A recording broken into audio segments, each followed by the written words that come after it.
everyone, and welcome to the Horror Realm. I'm Travis Bruce, and today we're back for another Friday found footage movie review. If it's your first time coming to the channel, please hit that like and subscribe button. Something that's so little to you is something so big to this channel and myself. All right, so a filmmaker, Jack Hunter, he asked me to do a review on his movie, Paranormal Tapes, the movie released in 2025, directed by Jack Hunter. Um, and there was recently a release, theatrical release of the movie done, where it was in the theater, and I saw, and he actually sent me two copies. He sent me one copy, and then he sent me, after it was screened, he was like, this is a copy that, I've heard from audience that these are things they didn't like, so I took them out. And Jack, great job of doing that, because this was going to be a completely different review, and I think Jack is worried about that. I'm going to bury his movie. Jack, it's not going to be a horrible review. So, all right, so let's go into Paranormal Tapes, the movie. Apparently, there's 11 Paranormal Tapes films out there, and apparently they're on Tubi. Never heard of them. Never heard of them. So this is my first time watching one, and it basically follows. It is a found footage, like a anthology, I would guess, with different stories, but they all tie into one with one main villain, where you follow different vloggers, YouTubers, creators, and each one of them come to their demise, and this main entity or villain has something to do with each one of them. And you get a little bit of the explanation in the beginning, where, this guy is making these tapes and he has mind control over people. And then throughout the movie, you get to see different aspects of it. And this one guy who's a YouTuber, he gets a bunch of these tapes delivered to him. And he realizes, oh my God, this is a guy that worked with a friend of mine, and he tries to confront him. All right, so let's go ahead and shoot over into the pros. All right, so going into the pros, one thing you're going to hear me describe in the pros and cons. I'm going to describe another series, which is the August Underground series, and it's a series that I recently watched for the first time.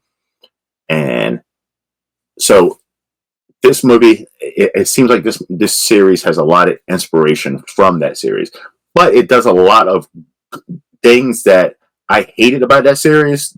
They do a great job of not showing them things, and sometimes they lean on to a lot of the August Underground series type films.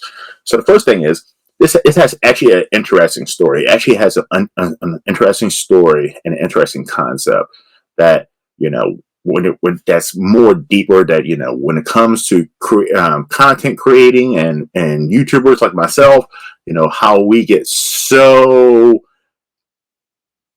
involved in this, or just people in social media, TikTok, people have their phones out constantly recording themselves, vloggers, how you can so get tied into that, and you're completely missing what's in front of you, and you're completely missing life, because you're constantly living your life through a screen.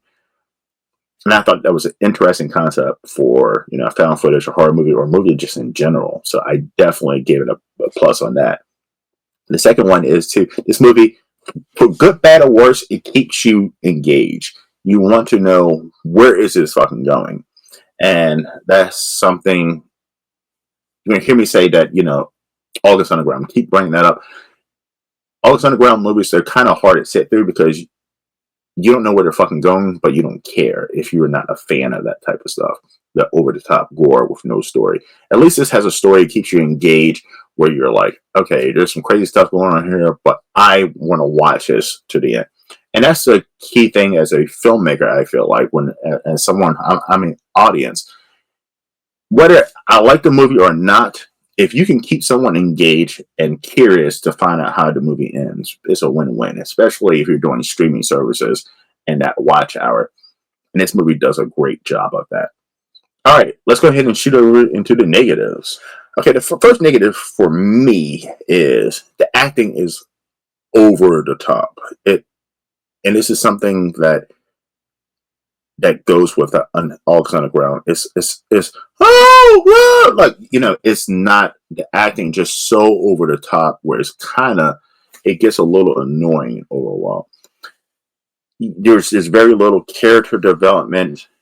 These are just individuals who are just splashed in, and it didn't do it for me. I didn't care about any of these characters. And like, one thing about a horror film or a found footage movie, I have to care something about the characters. And this movie did not do a great job of developing characters, or at least developing one or two characters. And I feel like that was a huge miss within a great story. All right, the next thing too. This is just a PSA. I'm going to toss out there. This is I just feel like a lot of horror, and I'm going to do a ranking video of this later. But in this movie, so this is a positive I'm tossing too. This is a diverse movie. There's a lot of white characters, a lot of black characters. So it's a great mixture. But one thing is, and I see this in a lot of horror movies, especially made by, you know, non-black filmmakers. Black people are not that. I saw it several times in the movie. Like, I'm like, oh, a black person. No black person ever is going to do that. Black people are not that adventurous. We don't play hero. We're not going to investigate something that's weird or scary. If there's a creepy monster outside, black people are not going, well, let me see what the fuck that's going on.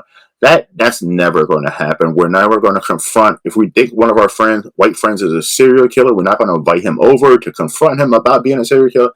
That's never going to happen. And that completely, as a black horror film, let's call it, it's just like, no black person ever does that.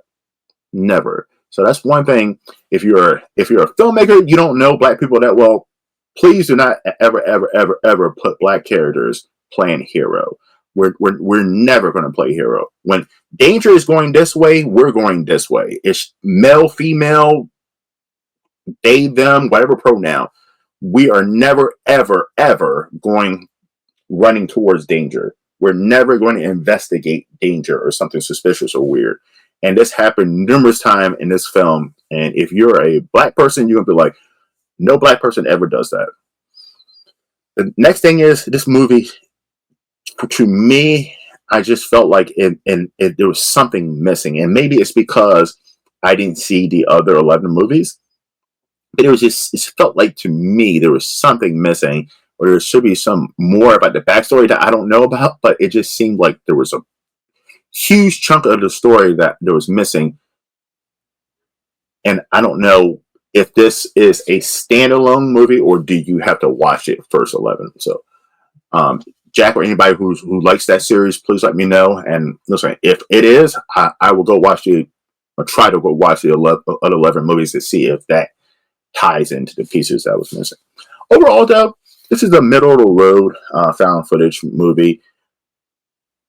Yeah, I'm assuming if you like the other 11 movies, you'll probably like this one. I'm going to give this one a 2.5 out of 5 stars. Like I said, average, middle of the road, found footage movie. Not bad, not amazing. It's right in the middle, average. All right.